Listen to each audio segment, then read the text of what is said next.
We've got a sponsor. Europe's best football is back this summer for the Euros. Avoid a Marouane Fellaini bush in your midfield and clean up your midsection with Manscaped, proud sponsors of Up the Villa podcast. Be a proper lad this tournament and shave your bits with the best and global leaders in below-the-waist grooming, Manscaped. Join over 2 million men worldwide who trust Manscaped. With this exclusive offer, 20% off and free worldwide shipping, use the code UTV podcast at manscaped.com. Manscaped is dedicated to helping you level up your full body grooming game so you can enjoy games clean and properly cared for. They have forever changed the grooming game with their Performance Package 3.0 head to toe. This is the ultimate male hygiene bundle with the Performance Package 3.0. Comes with the Lawnmower 3.0, Weed Whacker and formulations to round out your grooming routine. Bring your boys back to life in the game for a full 90 minutes. You've probably heard of the Lawnmower 3.0, aka the best ball trimmer ever created. This is the best ball trimmer on the market for those of you in need to shave your testes. The third generation trimmer features a cutting-edge ceramic blade to reduce grooming accidents thanks to skin-safe technology pioneered by Manscaped. There's also an LED light so you can see everything that you're doing down there. Some of you will need that more than others. Also included is the Weed Whacker ear and nose hair trimmer, which is waterproof and uses 9,000 RPM motor-powered 360-degree rotary blade system. The nose and ear hair trimmer provides proprietary skin-safe technology, which helps you prevent nicks, snags, tugs in those delicate areas. Look, fellas, 79% of partners polled admitted that the long nose hair is a major turn-off. Why not use the best tools for the job here? And don't forget about their liquid formulations to round out your grooming game in the full performance package. Their crop cleanser body wash to keep your hair and skin feel healthy and fresh. You'll also find Manscaped crop preserver, ball deodorant, anti-chafing ball deodorant and moisturiser. You'll also find their crop reviser, ball toner, a testes toner that's designed to give you the extra boost you need to get the job done on the pitch. Look and clean well and groomed head to toe as one of the all-time greats, David Beckham. Get 20% off free shipping with the code UTV podcast at Manscaped. Choose Manscaped and your balls will thank you later. Get 20% off and free shipping with the code UTV podcast at Manscaped. That's 20% off and free shipping at Manscaped. Use the code UTV podcast. Hit the target and shore up your Adidas Euros with Manscaped. Get on board. Great brand. 20% off. Go and have a look. Up the Villa.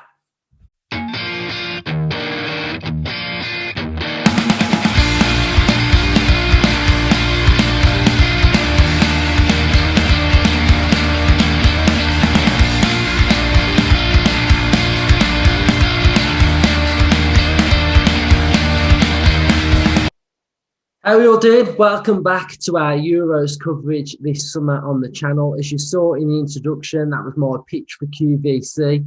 I'm only joking.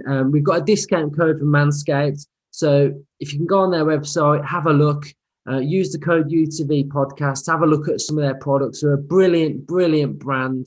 It's so good to work alongside them. If you can make a purchase of any sort, it will really help this channel. And it will help us grow massively, and it will just help us grow for the future as well. So you can get on board, have a look, manscaped.com, use code UTV podcast. So how are you all doing? How's the Euro coverage going for you? I'm absolutely loving it. As you all know, I absolutely love football, and when Aston Villa aren't in action, I just want to watch any type of football, any type of sport really. But we've got a Euros going on and I'm thoroughly enjoying it. I've watched some really good games. I thought the Netherlands-Ukraine game was absolutely mental. It was like a basketball game. It was, Netherlands' defence looked super, super shaky, but, Frank de Boer's just thinking, go for it. We're going to try and score more than you. And it's really entertaining type of football to watch. And I think maybe later on in the tournament, they will get found out slightly with that defence. But it was absolutely brilliant game, some brilliant goals. And I thoroughly enjoyed watching that one. I really enjoyed watching the Scotland game as well. I just thought it was quite a good game for a neutral, just to see how a team was doing that was in our group. And to be fair, I thought Scotland started okay, but I think the Czech Republic was just a little bit too strong for them. And I'm expecting a very different game from Scotland against England on Friday. I think they're going to probably approach it a little bit like a local derby type of game where it's going to be very passionate. The challenges are going to be flying in. They're not going to want to let England settle. They're not going to want to let us get into a routine. And it could pose a very, very difficult challenge for England, to be fair. I think McGinn's going to be bang up for it. Robertson will be up for it as well. McTominay. I just think that you're going to see a different Scotland to what we saw against the Czech Republic, basically. The thing is with Scotland as well, 3 points could get you out of the group. So they're still in with a shot of getting out of the group. Obviously, there's teams that are going to be finishing third. The ones on the most points will get out of their groups as well. So it's still all to play for them. Very, very difficult game we've got coming up. And hopefully, again, home advantage is going to play a massive part for England. Maybe we're going to see a little bit of a selection change, I thought. And I heard Southgate talking about using the bench and utilising the bench if it was needed. And I don't really feel like we needed to against Croatia. I felt like we were thoroughly in control. And I thought we played really well. And to be fair, as England matches go, like I said in the fan reaction, pretty chill, pretty relaxed, no dramas. We've won our first game that we've ever won at a Euro tournament opening up. So very, very positive. I know I'm an Aston Villa fan and I want to see Jack Grealish on that pitch, but we just got to get behind the team, haven't we? And once he gets his chance, he'll take his chance. We all know what he can do, but as soon as he steps foot on that pitch, you take that shirt off him because he's just going to keep hold of that shirt, basically. And he'll just have to make Southgate pick him in the end because his performances will just be levels above. Let me know how you're getting on, how you're finding the tournament, who's standing out for you so far. We've got an absolute monster of a game, France and Germany coming up as well. I can't wait for that one. That group of death for me is just phenomenal. It's so good. You've got hungry Portugal, then you've got Portugal playing Germany and France and vice versa. It's such a good group. I'm really looking forward to that one as well. It's great news hearing that Eriksen's recovering in hospital as well. So happy that he's managed to survive and looks like he's going to be able to make that recovery as well. We'll hear from Ryan and his thoughts. Euro 2020 is up and running. I'll start off with a word on Christian Eriksen. It was absolutely horrific scenes on Saturday afternoon. The whole of the continent was praying for him and everyone had their hearts in their mouth. It just wasn't great at all. And it was so good to see him up on the stretcher because everyone was fearing the worst. Simon Kjaer, the Danish captain, what an absolute superhuman he is. He was first on the scene, he acted so swiftly, he started to administer CPR, he got his teammates to form a protective bubble around him. He was first there to console Eriksen's girlfriend. Just what a guy, what an absolute guy. And then a couple of hours later, he captains his side back out onto the pitch. And for those players, it must have been so hard to try and focus on a game of football after what they've been through. So hats off to them guys. Wish them all the best for the rest of the tournament, Denmark. I wish Christian Eriksen a speedy recovery. And I think you owe Kjaer a couple of beers. But so good to see him up and around the hospital. So as for the tournament itself, football-wise, Italy kicked it off in absolute style. We'd all seen the form that Italy had been in prior to the tournament, but there was explosive, there was expansive, there was attacking, and they ran out 3-0 winners against Turkey, who themselves had been in good form and hard to beat. They qualified from a group with France.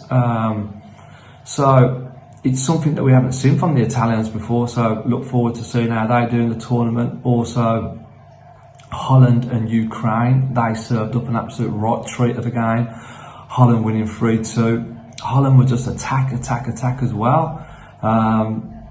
The Wildies are starting to fly in now. Czech Republic scored 2 fantastic goals against Scotland. Yarmolenko's goal as well, the top bins. So the goals are starting to flow as well. So I feel like the tournament is starting to gear up. England, not quite as explosive as Italy and Holland, but we've got 3 points in the bag against Croatia, buried those demons from the semi-final of the World Cup in 2018. So yeah, maybe just the slight negative is we haven't got a home nation, just not getting that build up like of a nation coming together to host it. The cities, the excitement in each city to be hosting a game, you just haven't got that. It's just lacking that little bit of culture, but I'm sure it will come in the latter stages. So the big one, England versus Scotland. In international terms, this is a local derby. Scotland, they lost their opener 2-0 to Czech Republic at Hampden. Quite shocked by that, to be honest. I fancied Scotland to qualify at the group stage with us, similar to what Wales did. Maybe not quite reach the semi-final, but I expected them to make a bit of an impact and get into that group stage. So for their performance, being a Villa fan, we was crying out for McGinn to be number 10. After seeing his performances for Scotland, he was on fire, and we wanted a bit of that. We wanted a bit of that McGinn, a bit of that action. So to see him today in a deeper role. So we're going to hear from Justin now, his thoughts on England and Scotland's game. Hi, so it's the Scotland preview. Big game for us on Friday. Looking back at the Croatia game, I think I was a little bit harsh on Southgate and the team. I think it obviously stems from the fact I was annoyed that Jack didn't get any minutes on the pitch at all. I think I'll certainly stand by my opinion that Jack Grealish in the England team makes that England team a much better side, so I won't change my opinion on that. I just hope that Gareth comes to his senses sooner rather than later and gets him in the team. Hopefully we'll see him have some minutes on Friday and get himself bedded into the tournament. I think that probably will happen. I'll be probably interested to see whether Foden gets another start, because apart from the first 5 or 10 minutes against Croatia, he didn't have a fantastic game, so there might be an opportunity there to maybe put Sterling back on the right and then put Jack on the left, although knowing Gareth, he'll probably bring Rashford in, so we'll have to wait and see.